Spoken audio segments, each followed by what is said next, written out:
Ever since the release of Elden Ring at the start of 2022, it seems that Radahn has become one of the most memorable out of all bosses and characters. This is most likely due to the cinematic experience of his battle, emotional experience, so much so that people got mad that he was too hard, so they had to nerf him, and his lore. There are of course other favorites, some that prove that gamers have mommy issues, quite fitting to the lore of the game actually, while others are just iconic without any explanation. Corporate needs you to find the differences between this picture and this picture. Intel has told us there are at least 7. Okay, I already see one. Give me. Okay. They're the same picture. 2 years later, after the release of the base game, the DLC, Shadow of the Erdtree, was released. And after seeing the conclusion of Radahn's epic tale, I saw it as something else but epic. Rather, a tragedy. I'm assuming that if you're watching this, that you know about Radahn and the game. But I will still shortly summarize some lore so that we're on the same page. But I do recommend watching Smoketown's and Miss Chalice's lengthier videos if you want more details of the game that I won't dive into. General Radahn was for a long time an epic tale of a boy who revered the first Elden Lord, Godfrey, a strong warrior who led wars under the Golden Order's banner, who after becoming Lord carries his consort Serosh, the Lion, on his back to control his lust for battle. To honor the first Elden Lord, Radahn had his and his army's armor depict the lion. The general grew in strength and size until his trustful steed, Leonard, could not carry him into battle anymore. Which is why Radahn learned gravity magic in Celia, and it's here where his name Star Scourge Radahn came to life as he decided to conquer the stars. During the wars after the Shattering, General Radahn and his half-sister Malenia warred against each other in Caelid, where the two warriors ended in a stalemate, making Malenia's scarlet rot bloom and infect the whole continent and Radahn. The rot started eating away at Radahn's sanity, only feeling bloodlust. After this, an annual festival was organized, where champions from all over come together to celebrate war and perhaps even relieving Radahn from this curse. In the end, the player is one of many champions who together gave Radahn an honorable death in battle.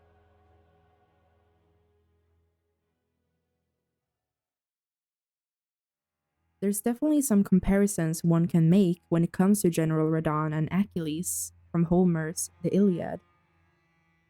Radahn was once a simple mortal, son to Rennala and Radagon. But when his father became one with Marika, the warrior's son received a blessing as a demigod. But it seems, however, to only be a title rather than giving any specific powers. Achilles is semi-divine, as his mother Thetis was a sea nymph or a goddess, and his father a human. Therefore, we could also call him a demigod in this context. Achilles was also born mortal, and his mother worried about this, as she would probably outlive her son. So, she dipped him into the rivers of Styx to give him immortality. This is also where the term Achilles' heel is most likely coined from, to describe someone's weakness, because his mother held him by the heel, which was not dipped into the river. As Thetis left her family to rejoin to the sea, Achilles' father, Peleus, needed someone to mentor him and sends him away to Chiron the centaur, who had mentored other heroes such as Hercules. We can compare this story to Radahn and how he idolized Godfrey, so much so that he ate and trained just like him, so that he one day would become as good, if not better, than his hero.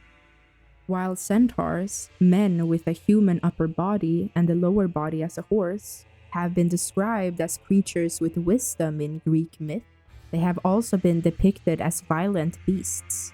The latter is a similar resemblance to Radahn on his horse, and in Christianity, one of the 4 horsemen rode on a red horse, symbolizing war, specifically civil war. Achilles, who seemingly was a fierce warrior and perfect in regard of strength and physique, led an army during what we know as the Trojan War, similar to how Radahn was one of the strongest generals in the lands between. While the comparisons might seem to be grasping at straws, or there are too few comparisons, it is still possible that this was a source of inspiration in creating Radahn. And the revelation of Radahn's fate does not end in Caelid, as you meet him once more in the Shadow of the Erdtree DLC as the Consort of Miquella. But how did it come to this? Miquella is known to steal people's hearts. This is confirmed in the DLC when he breaks his rune and the charm of devotion lifts over his followers. You can find the half of this rune and use it in the final battle to protect your own heart from his charm. There's also an item in the base game that explains it explicitly, the Bewitching branch. The Empyrean Miquella is loved by many people. Indeed, he has learned very well how to compel such affection. Is there a possibility that Miquella charmed Radahn as a plan in ascending to godhood? As mentioned earlier, Radahn is a demigod, but this does not really give any immunity to things. Therefore, Radahn, along with many of Miquella's followers, could not resist the Kind One's charm. But we should not mistake it for mindless brainwashing, as we can see some followers of Miquella still choose to trust in his ascension to godhood after the charm was broken. And perhaps that's also what Radahn chose to do. We know Radahn is a loyal man. He learned gravity magic in Celia for his horse's sake, and as a gesture of gratitude, he protected the town from the stars, which also might have been a threat to the Golden Order, as the stars are connected to Ranni's quest, which in the end means that Godfrey's legacy could be erased, the one that shaped Radahn into the warrior he would be remembered as. But how is this connected to Miquella? In the DLC, we find out that to become a lord, one soul needs a vessel. The soul of Radahn and Mohg's body were needed. The reason for it being Radahn is explained after the battle with him and Miquella, the memory of a vow made between family.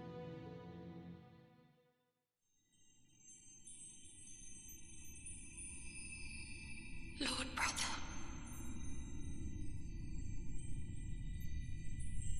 I'm going to be a god.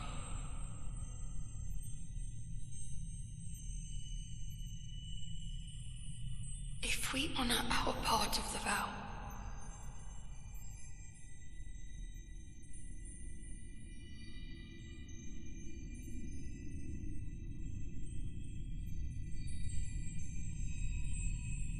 promise me you'll be my consort.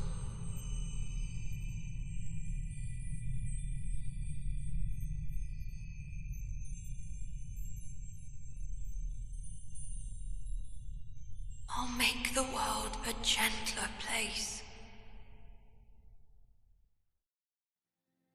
At some point in time, Miquella, together with his twin sister Malenia, made a vow with Radahn. The Star Scourge would become an Elden Lord and Miquella's consort when he reaches godhood. Radahn could possibly not resist this magnificent offer, as him becoming Elden Lord would mean his life coming into full circle.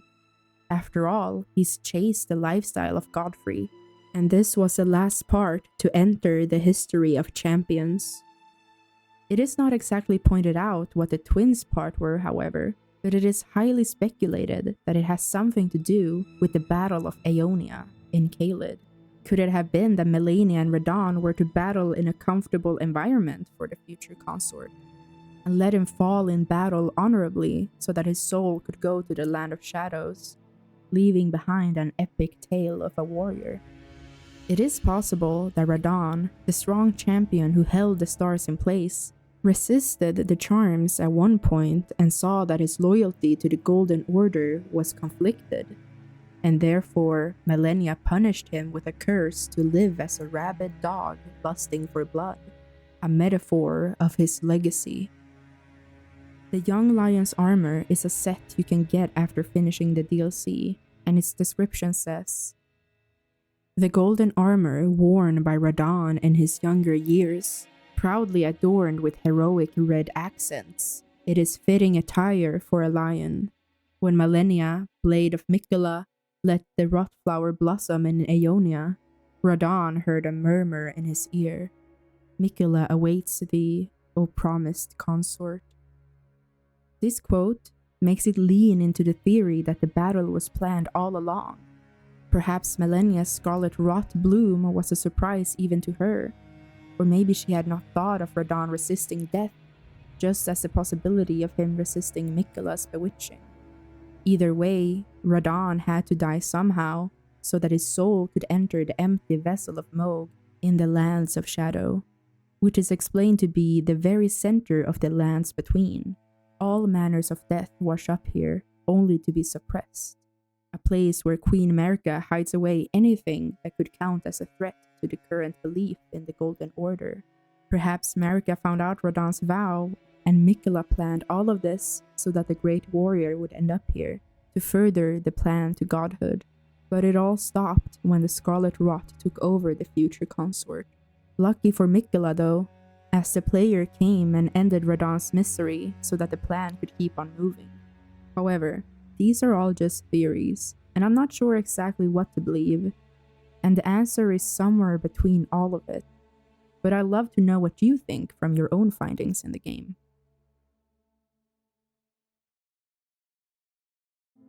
I can't help but feel sorry for Radahn, a cub that grew to become a lion, romanticizing the warrior tales of the first Elden Lord Godfrey, only to be infected with a corrupting disease, still holding the stars from falling and stopping whatever is out there from ruining everything he's fought to protect.